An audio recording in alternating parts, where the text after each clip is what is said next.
Recording in progress.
நீங்கள் இணைந்திருப்பது சங்கமம் வானொலி, destiny in Jesus Christ, Tamil கிறிஸ்தவ வானொலி, கனேடிய மண்ணிலிருந்து ஒலிபரப்பாகிறது.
அதிகாரம். அப்பொழுது கர்த்தருடைய உடன்படிக்கை பெட்டியை சீயோன் என்னும் தாவீதின் நகரத்திலிருந்து கொண்டு வரும்படி சாலமோன் இஸ்ரவேலின் மூப்பரையும் கோத்திர பிரபுக்களாகிய இஸ்ரவேல் புத்திரரில் உள்ள பிதாக்களின் தலைவர் அனைவரையும் எருசலேமில் ராஜாவாகிய சாலமோன் தன்னிடத்திலே கூடிவர செய்தான். இஸ்ரவேல் மனுஷர் எல்லாரும் 7ஆம் மாதமாகிய ஏத்தானிம் மாதத்து பண்டிகையிலே ராஜாவாகிய சாலமோனிடத்தில் கூடி வந்தார்கள். இஸ்ரவேலின் மூப்பர் அனைவரும் வந்திருக்கையில் ஆசாரியர் கர்த்தருடைய பெட்டியை எடுத்து பெட்டியையும் ஆசரிப்பு கூடாரத்தையும் கூடாரத்தில் இருந்த பரிசுத்த பணிமுட்டுகள் அனைத்தையும் சுமந்து கொண்டு வந்தார்கள். ஆசாரியரும் லேவியரும் அவைகளை சுமந்தார்கள். ராஜாவாகிய சாலமோனும் அவனோட கூடின இஸ்ரவேல் சபை அனைத்தும் பெட்டிக்கு முன்பாக நடந்து எண்ணிக்கையும் கணக்கும் இல்லாத திரளான ஆடுகளையும் மாடுகளையும் பலியிட்டார்கள். அப்படியே ஆசாரியர்கள் கர்த்தருடைய உடன்படிக்கை பெட்டியை ஆலயத்தின் சந்நிதி ஸ்தானமாகிய மகா பரிசுத்த ஸ்தானத்திலே கேருபீன்களுடைய செட்டைகளின் கீழே கொண்டு வந்து வைத்தார்கள். கேருபீன்கள் பெட்டி இருக்கும் ஸ்தானத்திலே தங்கள் 2 செட்டைகளையும் விரித்து உயர இருந்து பெட்டியையும் அதன் தண்டுகளையும் மூடிக்கொண்டிருந்தது. தண்டுகளின் முனைகள் சந்நிதி ஸ்தானத்திற்கு முன்னான பரிசுத்த ஸ்தலத்திலே காணப்படத்தக்கதாய் அந்த தண்டுகளை முன்னுக்கு இழுத்தார்கள். ஆகிலும் வெளியே அவைகள் காணப்படவில்லை. அவைகள் இந்நாள் வரைக்கும் அங்கேதான் இருக்கிறது. இஸ்ரவேல் புத்திரர் எகிப்து தேசத்திலிருந்து புறப்பட்ட பின் கர்த்தர் அவர்களோட உடன்படிக்கை பண்ணுகிற போது மோசே ஓரேபிலே அந்த பெட்டியில் வைத்த 2 கற்பலகைகளே அல்லாமல் அதில் வேறொன்றும் இருந்ததில்லை. அப்பொழுது ஆசாரியர்கள் பரிசுத்த ஸ்தலத்திலிருந்து புறப்படுகையில் மேகமானது கர்த்தருடைய ஆலயத்தை நிரப்பிற்று. மேகத்தின் நிமித்தம் ஆசாரியர்கள் ஊழியம் செய்கிறதற்கு நிற்கக்கூடாமற் போயிற்று. கர்த்தருடைய மகிமை கர்த்தருடைய ஆலயத்தை நிரப்பிற்று. அப்பொழுது சாலமோன், காரிருளிலே வாசம் பண்ணுவேன் என்று கர்த்தர் சொன்னார் என்றும், தேவரீர் வாசம் பண்ணத்தக்க வீடும் நீர் என்றைக்கும் தங்கத்தக்க நிலையான ஸ்தானமுமாகிய ஆலயத்தை உமக்கு கட்டினேன் என்றும் சொல்லி ராஜா முகம் திரும்பி இஸ்ரவேல் சபையை எல்லாம் ஆசீர்வதித்தான். இஸ்ரவேல் சபையார் எல்லாரும் நின்றார்கள். அவன் சொன்னது, இஸ்ரவேலின் தேவனாகிய கர்த்தருக்கு ஸ்தோத்திரம். அவர் என் தகப்பனாகிய தாவீதுக்கு தம்முடைய வாக்கினால் சொன்னதை தம்முடைய கரத்தினால் நிறைவேற்றினார். அவர் நான் என் ஜனமாகிய இஸ்ரவேலை எகிப்திலிருந்து புறப்பட பண்ணின நாள் முதற்கொண்டு என் நாமம் விளங்கும்படி ஒரு ஆலயத்தை கட்ட வேண்டும் என்று நான் இஸ்ரவேலுடைய எல்லா கோத்திரங்களிலும் உள்ள ஒரு பட்டணத்தையும் தெரிந்து கொள்ளாமல் என் ஜனமாகிய இஸ்ரவேலின் மேல் அதிகாரியாய் இருக்கும்படி தாவீதையே தெரிந்து கொண்டேன் என்றார். இஸ்ரவேலின் தேவனாகிய கர்த்தரின் நாமத்திற்கு ஆலயத்தை கட்ட வேண்டும் என்கிற விருப்பம் என் தகப்பனாகிய தாவீதின் இருதயத்தில் இருந்தது. ஆனாலும் கர்த்தர் என் தகப்பனாகிய தாவீதை நோக்கி, என் நாமத்திற்கு ஆலயத்தை கட்ட வேண்டும் என்கிற விருப்பம் உன் மனதிலே இருந்தது நல்ல காரியம்தான். ஆகிலும் நீ அந்த ஆலயத்தை கட்ட மாட்டாய். உன் கற்ப பிறப்பாகிய உன் குமாரனே என் நாமத்திற்கு அந்த ஆலயத்தை கட்டுவான் என்றார். இப்போதும் கர்த்தர் சொல்லிய தம்முடைய வார்த்தையை நிறைவேற்றினார். கர்த்தர் சொன்னபடியே நான் என் தகப்பனாகிய தாவீதின் ஸ்தானத்தில் எழும்பி இஸ்ரவேலின் சிங்காசனத்தின் மேல் உட்கார்ந்து இஸ்ரவேலின் தேவனாகிய கர்த்தரின் நாமத்திற்கு ஆலயத்தை கட்டினேன். கர்த்தர் நம்முடைய பிதாக்களை எகிப்து தேசத்திலிருந்து புறப்பட பண்ணின போது அவர்களோட பண்ணின உடன்படிக்கை இருக்கிற பெட்டிக்காக அதிலே ஒரு ஸ்தானத்தை உண்டாக்கினேன். பின்பு சாலமோன் கர்த்தருடைய பலிபீடத்திற்கு முன்னே இஸ்ரவேல் சபையார் எல்லாருக்கும் எதிராக நின்று வானத்திற்கு நேராய் தன் கைகளை விரித்து, இஸ்ரவேலின் தேவனாகிய கர்த்தாவே, மேலே வானத்திலும் கீழே பூமியிலும் உமக்கு ஒப்பான தேவன் இல்லை.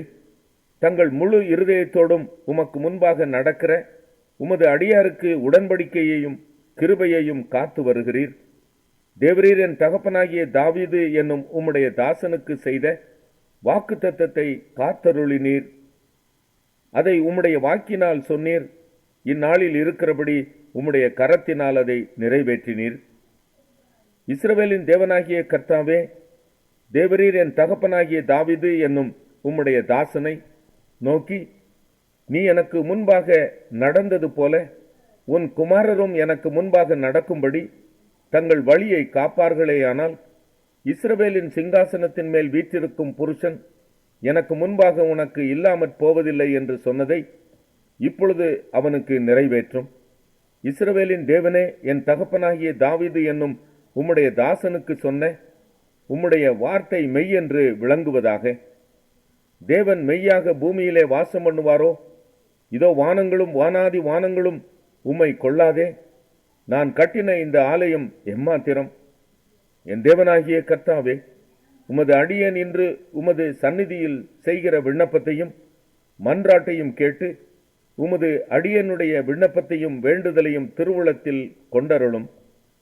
உமது அடியேன் இவ்விடத்திலே செய்யும் விண்ணப்பத்தை கேட்கும்படி என்னுடைய நாமம் விளங்கும் என்று நீர் சொன்ன ஸ்தலமாகிய இந்த ஆலயத்தின் மேல் உம்முடைய கண்கள் இரவும் பகலும் திறந்திருப்பதாக. உமது அடியானும் இந்த ஸ்தலத்திலே விண்ணப்பம் செய்ய போகிற உமது ஜனமாகிய இஸ்ரவேலும் பண்ணும் ஜெபத்தை கேட்டருளும். பரலோகமாகிய உம்முடைய வாசஸ்தலத்திலே அதை நீர் கேட்பீராக, கேட்டு மன்னிப்பீராக.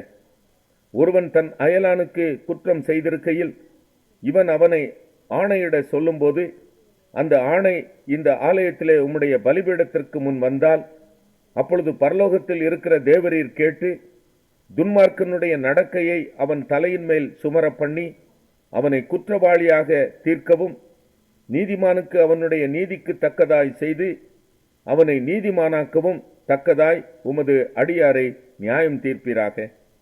உம்முடைய ஜனங்களாகிய இஸ்ரவேலர் உமக்கு விரோதமாய் பாவம் செய்ததின் நிமித்தம் சத்துருவுக்கு முன்பாக முறிந்து போய் உம்மிடத்திற்கு திரும்பி உம்முடைய நாமத்தை அறிக்கை பண்ணி இந்த ஆலயத்துக்கு நேராக உம்மை நோக்கி விண்ணப்பத்தையும் வேண்டுதலையும் செய்தால் பரலோகத்தில் இருக்கிற தேவரீர் கேட்டு உம்முடைய ஜனமாகிய இஸ்ரவேலின் பாவத்தை மன்னித்து அவர்கள் பிதாக்களுக்கு நீர் கொடுத்த தேசத்துக்கு அவர்களை திரும்பி வர பண்ணுவீராக.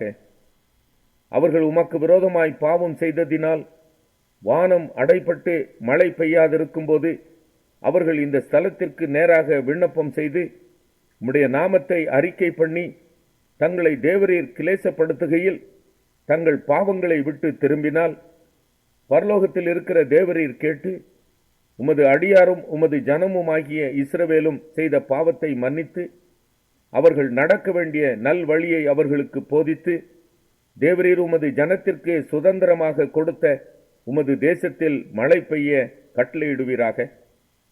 தேசத்திலே பஞ்சம் உண்டாகிற போதும் கொள்ளை நோய் உண்டாகிற போதும் வறட்சி சாவி வெட்டுக்கிளி பச்சைக்கிளி உண்டாகிற போதும் அவர்கள் சத்துருக்கள் தேசத்தில் உள்ள பட்டணங்களை முற்றுகை போடுகிற போதும் யாதொரு வாதையாகிலும் யாதொரு வியாதியாகிலும் வருகிற போதும் உம்முடைய ஜனமாகிய இஸ்ரவேல் அனைவரிலும் எந்த மனுஷனானாலும் தன் இருதயத்தின் வாதையை உணர்ந்து இந்த ஆலயத்துக்கு நேராக தன் கைகளை விரித்து செய்யும் சகல விண்ணப்பத்தையும் சகல வேண்டுதலையும் உம்முடைய வாசஸ்தலமாகிய பரலோகத்தில் இருக்கிற தேவரீர் கேட்டு மன்னித்து தேவரீர் எங்கள் பிதாக்களுக்கு கொடுத்த தேசத்தில் அவர்கள் உயிரோடு இருக்கும் நாளெல்லாம் உமக்கு பயப்படும்படிக்கு தேவரீர் ஒருவரே எல்லா மனுபுத்திரரின் இருதயத்தையும் அறிந்தவராதலால் நீர் அவனவன் இருதயத்தை அறிந்திருக்கிறபடியே அவனவனுடைய வழிகளுக்கு தக்கதாக செய்து அவனவனுக்கு பலன் அளிப்பீராக.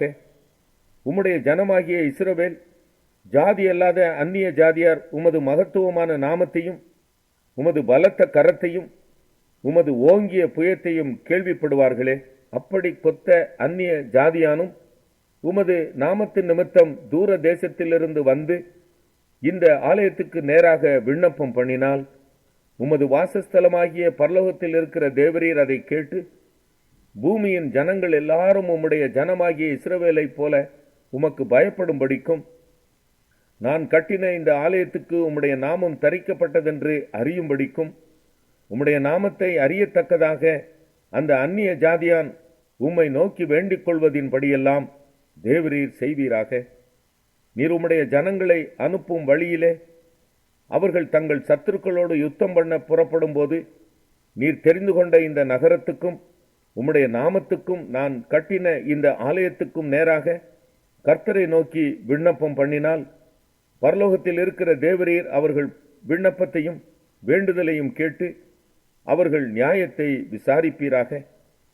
பாவம் செய்யாத மனுஷன் இல்லையே, ஆகையால் அவர்கள் உமக்கு விரோதமாய் பாவம் செய்து தேவரீர் அவர்கள் மேல் கோபம் கொண்டு அவர்கள் சத்துருக்கள் கையில் அவர்களை ஒப்புக்கொடுத்து அந்த சத்துருக்கள் அவர்களை தூரத்திலாகிலும் சமீபத்திலாகிலும் இருக்கிற தங்கள் தேசத்திற்கு சிறைபிடித்து கொண்டு போகும்போது அவர்கள் சிறைப்பட்டு போயிருக்கிற தேசத்திலே தங்களில் உணர்வடைந்து மனம் திரும்பி நாங்கள் பாவம் செய்து அக்கிரமம் பண்ணி துன்மார்க்கமாய் நடந்தோம் என்று தங்கள் சிறையிருப்பான தேசத்திலே உம்மை நோக்கி வேண்டுதல் செய்து தங்களை சிறை பிடித்து கொண்ட தங்கள் சத்துருக்களின் தேசத்திலே தங்கள் முழு இருதயத்தோடும் தங்கள் முழு ஆத்மாவோடும் உம்மிடத்தில் திரும்பி தேவரீர் தங்கள் பிதாக்களுக்கு கொடுத்த தங்கள் தேசத்திற்கும் தேவரீர் தெரிந்து கொண்ட இந்த நகரத்திற்கும் உம்முடைய நாமத்திற்கு நான் கட்டின இந்த ஆலயத்திற்கும் நேராக உம்மை நோக்கி விண்ணப்பம் பண்ணும்போது உமது வாசஸ்தலமாகிய பரலோகத்தில் இருக்கிற தேவரீர்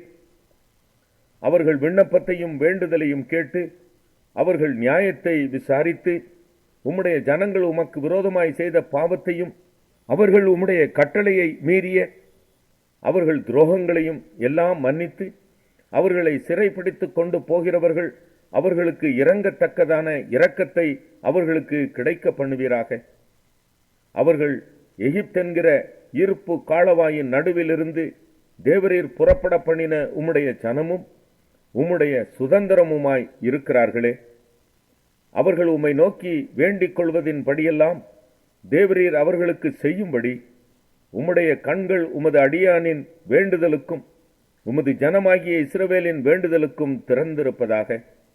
கர்த்தராகிய ஆண்டவரே, நீர் எங்கள் பிதாக்களை எகிப்து தேசத்திலிருந்து புறப்பட பண்ணும்போது உம்முடைய தாசனாகிய மோசேயை கொண்டு சொன்னபடியே தேவரீர் பூமியின் சகல ஜனங்களிலும் அவர்களை உமக்கு சுதந்திரமாக பிரித்தெடுத்தீரே என்று விண்ணப்பம் பண்ணினான். சாலமோன் கர்த்தரை நோக்கி இந்த ஜெபத்தையும் வேண்டுதலையும் எல்லாம் செய்து முடித்த பின்பு அவன் கர்த்தருடைய பலிபீடத்திற்கு முன்பாக தன் கைகளை வானத்திற்கு நேராக விரித்து முழங்காற்படியிட்டிருந்ததை விட்டு எழுந்து நின்று கொண்டு இஸ்ரவேல் சபையை எல்லாம் ஆசீர்வதித்து உரத்த சத்தத்தோடே சொன்னது. தாம் வாக்குத்தத்தம் பண்ணினபடியெல்லாம் தம்முடைய ஜனமாகிய இஸ்ரவேலுக்கு இளைப்பாறுதலை அருளின கர்த்தருக்கு ஸ்தோத்திரம். அவர் தம்முடைய தாசனாகிய மோசேயை கொண்டு சொன்ன அவருடைய நல் வார்த்தைகளில் எல்லாம் ஒரு வார்த்தையானாலும் தவறி போகவில்லை. நம்முடைய தேவனாகிய கர்த்தர் நம்மை கைவிடாமலும் நம்மை நெகிழ விடாமலும் அவர் நம்முடைய பிதாக்களோடு இருந்தது போல நம்மோடும் இருந்து நாம் அவருடைய வழிகளில் எல்லாம் நடக்கிறதற்கும் அவர் நம்முடைய பிதாக்களுக்கு கட்டளையிட்ட அவருடைய கற்பனைகளையும் அவருடைய கட்டளைகளையும் அவருடைய நியாயங்களையும் கைக்கொள்கிறதற்கும் நம்முடைய இருதயத்தை தம்மிடத்தில் சாய பண்ணுவாராக. கர்த்தரே தேவன், வேறொருவரும் இல்லை என்பதை பூமியின் ஜனங்கள் எல்லாம் அறியும்படியாக அவர் தமது அடியானுடைய நியாயத்தையும் தமது ஜனமாகிய இஸ்ரவேலின் நியாயத்தையும் அந்தந்த நாளில் நடக்கும் காரியத்துக்கு தக்கதாய் விசாரிப்பதற்கு நான் கர்த்தருக்கு முன்பாக விண்ணப்பம் பண்ணின இந்த என்னுடைய வார்த்தைகள் இரவும் பகலும் நம்முடைய தேவனாகிய கர்த்தருடைய சந்நிதியில் இருப்பதாக. ஆதலால் இந்நாளில் இருக்கிறது போல நீங்கள் அவர் கட்டளைகளில் நடந்து அவர் கற்பனைகளை கைக்கொள்ள உங்கள் இருதயம் நம்முடைய தேவனாகிய கர்த்தரோடு உத்தமமாய் இருக்க கடவது என்றான். பின்பு ராஜாவும் அவனோட இருந்த இஸ்ரவேல் அனைவரும் கர்த்தருடைய சந்நிதியில் பலிகளை செலுத்தினார்கள். சாலமோன் கர்த்தருக்கு சமாதான பலிகளாக 20,000 மாடுகளையும் 120,000 ஆடுகளையும் பலியிட்டான். இவ்விதமாய் ராஜாவும் இஸ்ரவேல் புத்திரர் அனைவரும் கர்த்தருடைய ஆலயத்தை பிரதிஷ்டை பண்ணினார்கள்.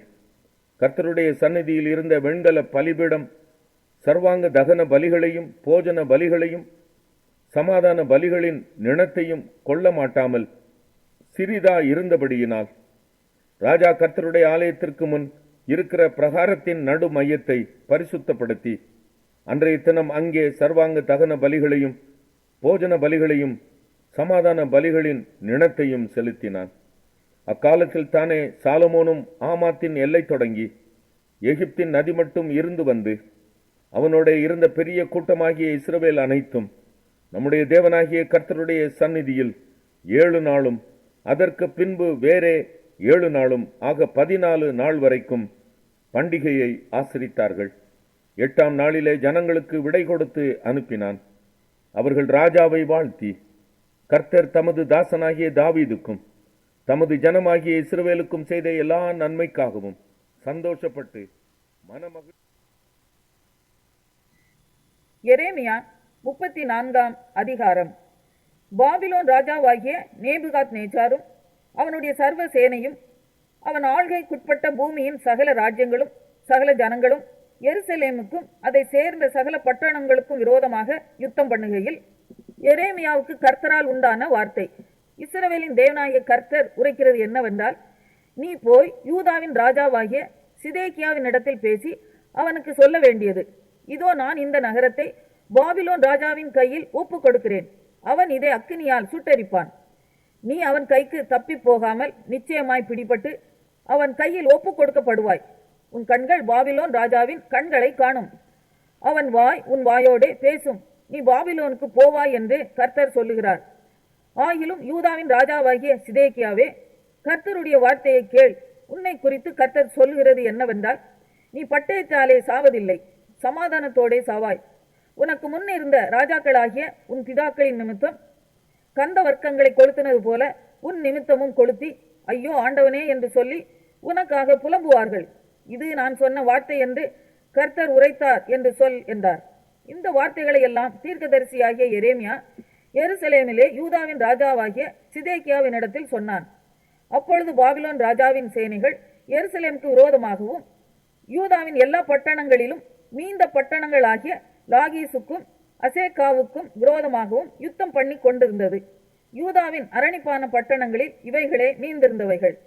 ஒருவனும் யூத ஜாதியானாகிய தன் சகோதரனை அடிமை கொள்ளாதபடிக்கு அவன் எபிரேயனாகிய தன் வேலைக்காரனையும் எபிரேய ஸ்திரீ ஆகிய தன் வேலைக்காரியையும் சுயாதீனராக அனுப்பிவிட வேண்டும் என்று அவர்களுக்கு விடுதலையை கூறும்படி ராஜாவாகிய சிதேக்கியா எருசலேமில் இருக்கிற எல்லா ஜனத்தோடும் உடன்படிக்கை பண்ணின பின்பு எரேமியாவுக்கு கர்த்தரால் வார்த்தை உண்டாயிற்று.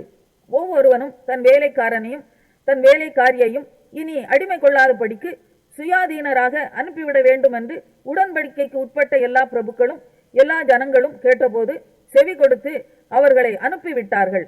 ஆனாலும் அதற்கு பின்பு அவர்கள் மாறாட்டம் பண்ணி தாங்கள் சுயாதீனராக அனுப்பிவிட்ட வேலைக்காரரையும் வேலைக்காரிகளையும் மறுபடியும் அழைப்பித்து அவர்களை வேலைக்காரரும் வேலைக்காரிகளுமாயிருக்கும்படி அடிமைப்படுத்தி கொண்டார்கள். ஆதலால் கர்த்தராலே எரேமியாவுக்கு வார்த்தை உண்டாகி, அவர், இஸ்ரவேலின் தேவனாகிய கர்த்தர் உரைக்கிறது என்னவென்றால், அவன் தனக்கு விற்கப்பட்ட எபிரேயனாகிய தன் சகோதரனை முடிவிலே நீங்கள் 7ஆம் வருஷத்திலே அனுப்பிவிட வேண்டும் என்றும், அவன் உனக்கு 6 வருஷம் அடிமையாய் இருந்த பின்பு அவனை உன்னிடத்தில் வைக்காமல் சுயாதீனனாக அனுப்பிவிட வேண்டும் என்றும், நான் உங்கள் பிதாக்களை அடிமை வீடாகிய எகிப்து தேசத்திலிருந்து புறப்பட பண்ணின நாளிலே அவர்களோட உடன்படிக்கை பண்ணினேன். ஆனாலும் உங்கள் பிதாக்கள் என் சொல்லை கேளாமலும் தங்கள் செவியை சாயாமலும் போனார்கள். நீங்களோ இந்நாளிலே மனம் திரும்பி அவனவன் தன் அயலானுக்கு விடுதலையை கூறின விஷயத்திலே என் பார்வைக்கு செம்மையானதை செய்து என் நாமம் தரிக்கப்பட்ட ஆலயத்திலே இதற்காக என் முகத்துக்கு முன் உடன்படிக்கை பண்ணி இருந்தீர்கள். ஆனாலும் நீங்கள் மாறாட்டம் பண்ணி என் நாமத்தை பரிசுத்த குலைச்சலாக்கி நீங்கள் அவனவன் விடுதலையாகவும் சுயாதீனராகவும் அனுப்பிவிட்ட தன் வேலைக்காரனையும் தன் வேலைக்காரியையும் திரும்ப அழைத்து வந்து அவர்களை உங்களுக்கு வேலைக்காரரும் வேலைக்காரிகளுமாய் இருக்கும்படி அடிமைப்படுத்தினீர்கள். ஆகையால் கர்த்தர் சொல்கிறது என்னவென்றால், நீங்கள் அவனவன் தன் சகோதரனுக்கும் அவனவன் தன் அயலானுக்கும் விடுதலையை கூறின விஷயத்தில் என் சொல்லை கேளாமற் போனீர்களே, இதோ நான் உங்களை பட்டயத்துக்கும் கொள்ளை நோய்க்கும் பஞ்சத்துக்கும் ஒப்புக் கொடுக்கிற விடுதலையை உங்களுக்கு கூறுகிறேன். பூமியின் ராஜ்யங்களிலெல்லாம் அலைகிறதற்கும் உங்களை ஒப்புக் கொடுப்பேன் என்று கர்த்தர் சொல்லுகிறார். என் முகத்துக்கு முன் பண்ணின உடன்படிக்கை வார்த்தைகளை நிறைவேற்றாமல் என் உடன்படிக்கை மீறின மனுஷரை நான் துண்டங்களின் நடுவாக கடந்து போகும்படி அவர்களை 2ஆக துண்டித்த கன்று குட்டியைப் போல் ஆக்குவேன். கன்று குட்டியின் துண்டுகளின் நடுவே கடந்து போன யூதாவின் பிரபுக்களையும் எருசலேமின் பிரபுக்களையும் பிரதானிகளையும் ஆசாரியர்களையும் தேசத்தின் சகல ஜனங்களையும் அப்படி செய்து நான் அவர்களை அவர்கள் சத்துருக்களின் கையிலும் அவர்கள் பிராணனை வாங்க தேடுகிறவர்களின் கையிலும் ஒப்புக் கொடுப்பேன். அவர்களுடைய பிரேதம் ஆகாயத்தின் பறவைகளுக்கும் பூமியின் மிருகங்களுக்கும் இரையாகும். யூதாவின் ராஜாவாகிய சிதேக்கியாவையும் அவனுடைய பிரபுக்களையும் அவர்கள் சத்துருக்களின் கையிலும் அவர்கள் பிராணனை வாங்க தேடுகிறவர்களின் கையிலும் உங்களை விட்டு பேர்ந்து போன பாபிலோன் ராஜாவினுடைய சேனைகளின் கையிலும் ஒப்புக் கொடுப்பேன்.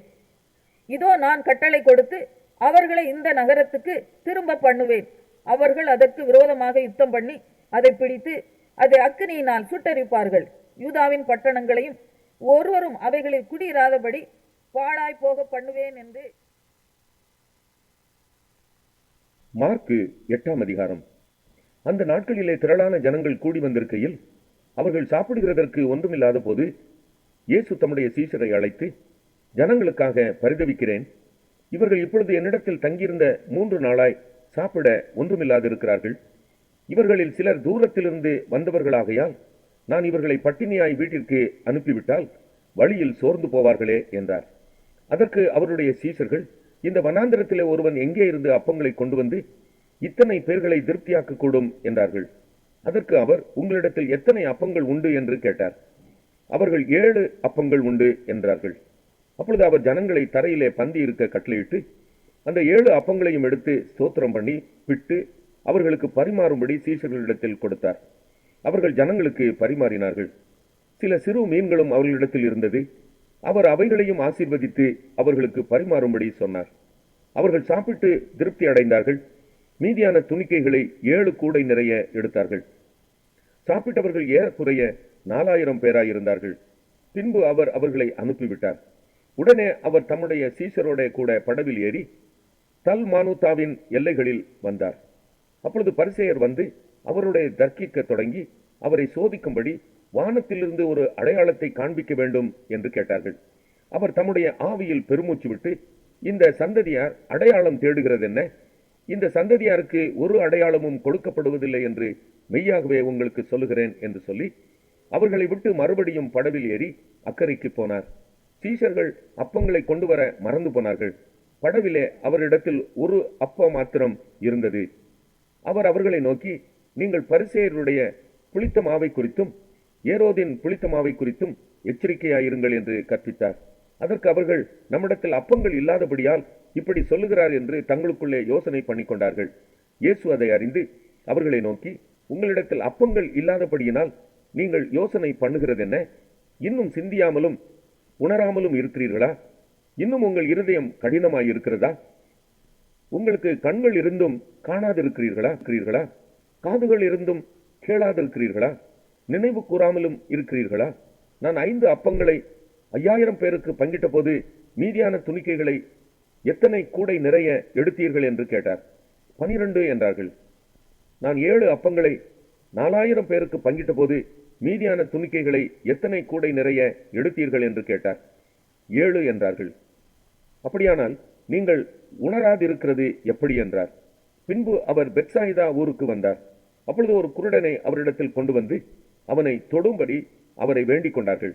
அவர் குருடனுடைய கையை பிடித்து அவனை கிராமத்துக்கு வெளியே அழைத்து கொண்டு போய் அவன் கண்களில் உமிழ்ந்து அவன் மேல் கைகளை வைத்து, எதையாகிலும் காண்கிறாயா என்று கேட்டார். அவன் ஏறிட்டு பார்த்து, நடக்கிற மனுஷரை மரங்களைப் போல காண்கிறேன் என்றான். பின்பு அவர் மறுபடியும் அவன் கண்களின் மேல் கைகளை வைத்து அவனை ஏறிட்டு பார்க்கும்படி செய்தார். அப்பொழுது அவன் சொஸ்தமடைந்து யாவரையும் தெளிவாய் கண்டான். பின்பு அவர் அவனை நோக்கி, நீ கிராமத்தில் பிரவேசியாமலும் கிராமத்தில் இதை ஒருவருக்கும் சொல்லாமலும் இரு என்று சொல்லி அவனை வீட்டிற்கு அனுப்பிவிட்டார். பின்பு இயேசுவும் அவருடைய சீசர்களும் புறப்பட்டு பிலிப்பு செசரியா பட்டணத்தை சேர்ந்த கிராமங்களுக்கு போனார்கள். வழியிலே அவர் தம்முடைய சீசர்களை நோக்கி, ஜனங்கள் என்னை யார் என்று சொல்லுகிறார்கள்